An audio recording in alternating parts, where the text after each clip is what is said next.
This is Dr. Rosie Kuhn, and this podcast series is called Spiritual Immersion, Taking the Plunge.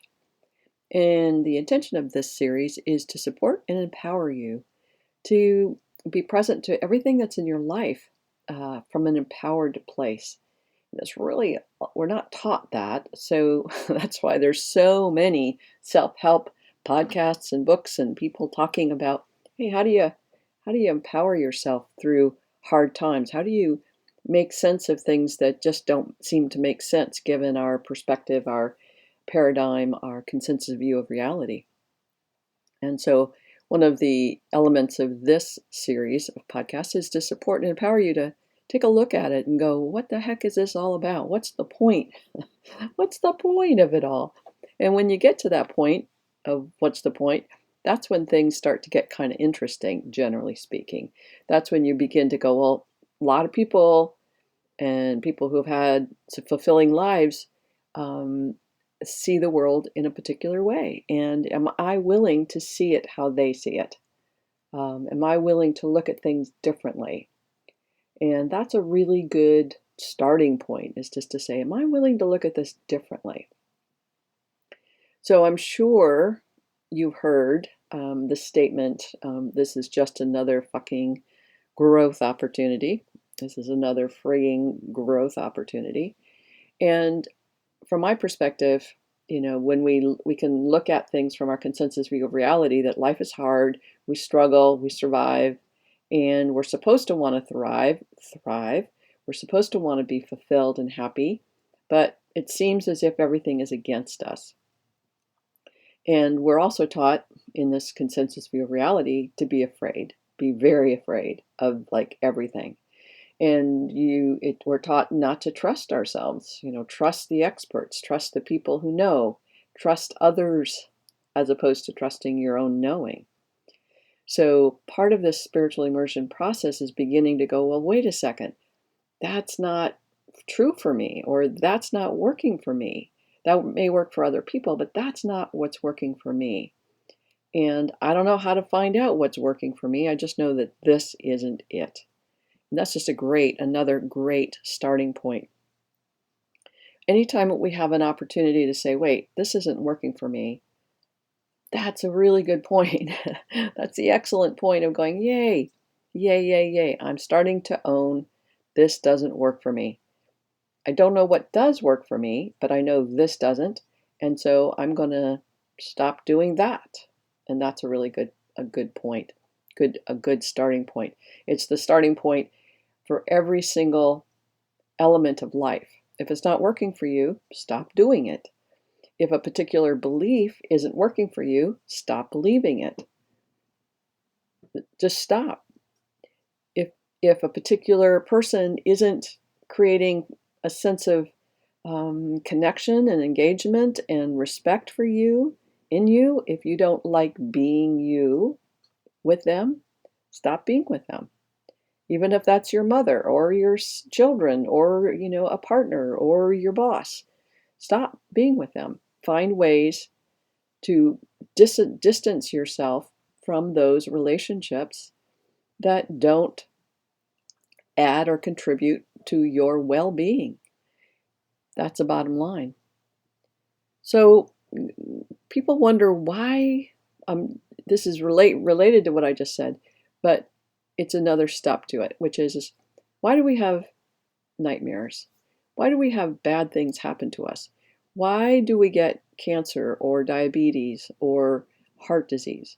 Why are these things happening? Why is this pandemic happening?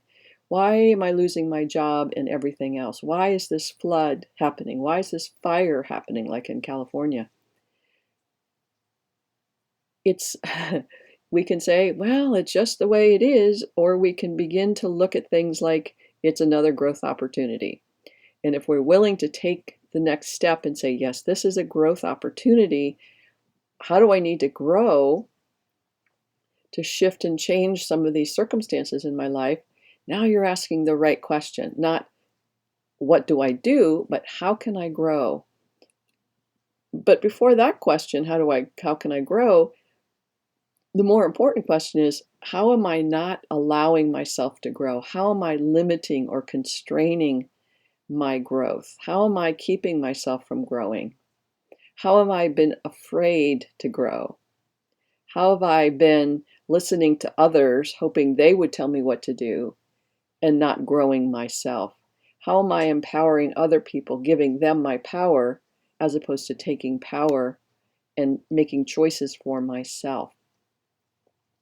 So through my research, through my personal experience, through my experience with my clients, I've really come to really know and grow the foundation of that, the ground of my being, to say every single place in my life, every single element of life is giving me an opportunity to notice, where am I giving my power away? Where am I choosing to give my power away? Where am I choosing to avoid and ignore my own truth for the sake of fitting in? Where am I following my fear versus following what I know to be true? So I believe, and my experience is that whether it's cancer, whether it's hurricanes, whether it's fires or pandemics or a loss of job, or even a good thing happening, a great thing happening, an enormously, powerfully wonderful thing happening. I mentioned this in a previous podcast. All of these opportunities are like, oh my God, this is another opportunity for me to see where I limit or constrain myself from my fullest expression of myself, my fullest potentiality. So quite often, when people have nightmares, I found this really, really fascinating, but it made perfect sense. When somebody says, if somebody's chasing you in a nightmare, you can keep running or you can stop. And in the dream state, stop, face them, and confront them in a sense, like, what do you want? Why are you chasing me? Why are you trying to be a meanie in my life? What are you trying to get me to get here? And because a dream state, if it's a dream, then there's nothing that can happen to you that will harm you, right? So why not take the opportunity to say, okay, stop. Why are you chasing me? Why are you trying to kill me? What's that about? Because we're just having a conversation with this illusionary element of life. Now, we can do that in a dream state, and we can do that with diseases. We can do this with other elements, every element of my life, every element of your life. Why is it that you are here? What is it about me that keeps you from coming, keep you coming back? Whether it's a kind of relationship, every single one of my relationship with my partners has been the same. And so I had a learning opportunity. What do I need to learn here so I can stop living as if that's true, and that's what creates the partner showing up the way they do. And how can I stop that? How can I be more loving, more open, less fearful? Like one of the, I haven't been in a relationship with a partner for about 8 years, and part of me is really afraid. But part of it is about, who am I in a relationship now that I've been out of relationship for 8 years? What have I learned? What am I willing to be with? What am I willing to explore within myself in relation to a partnership with another partner, with another person? By the way, what you're hearing in the background is some of my lunch cooking. If you're hearing a little sizzling, it's just my lunch. So everything is a growth opportunity. And if we ignore and distract and avoid ourselves from these growth opportunities, they will keep coming back. They come back as meaner and scarier nightmares. They come back as diseases that maybe get worse. They come back with all kinds of situations that occur in our lives, and we go, wow, I'm such a victim to life. Or we go, yeah, or it's a learning opportunity, and there's some place here that you can begin to choose to think differently. One of my clients, I call her Marissa. I always change my clients' names for confidentiality.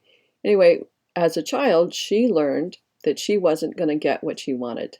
It was just one of those things. And her father would say, you're not going to get it. And so she came to believe, here she is, 43 years old. She still believes I'm not allowed to have it. I'm not allowed to have what I want. And that keeps coming up over and over and over again. The reality of her belief system is supporting what shows up. So she keeps thinking she sees herself as a victim.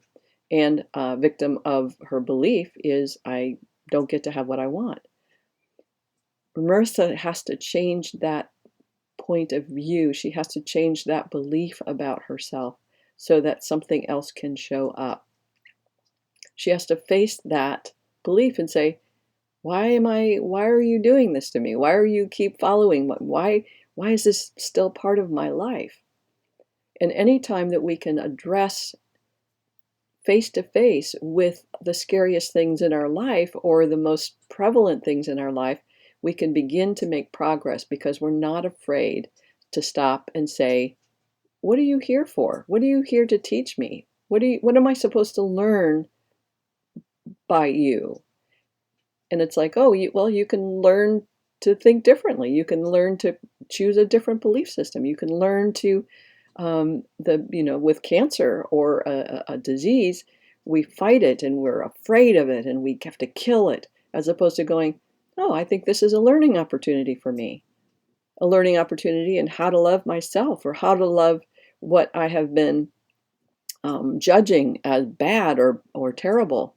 How do I judge those things in myself where I don't allow myself to even appreciate or value things that I call a weakness or a default or a failure on my part? Those places where I reject myself.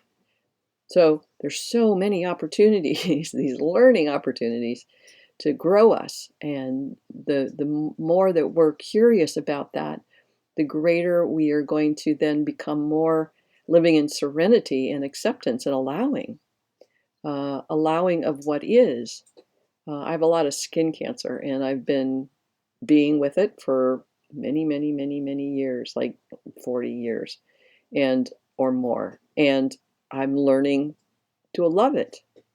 I'm learning to accept it. I'm learning to see it differently, because rejecting it and hating it and being scared of it, it's not working. It's not working. And does that mean nothing's going to work? No. It means that my perceptions and my interpretations and how I reject me, or how I reject the trillions of cells within me that are just doing their best, how I reject myself is part of this lesson. And going, wait, no, I got to stop doing that. I got to really learn to love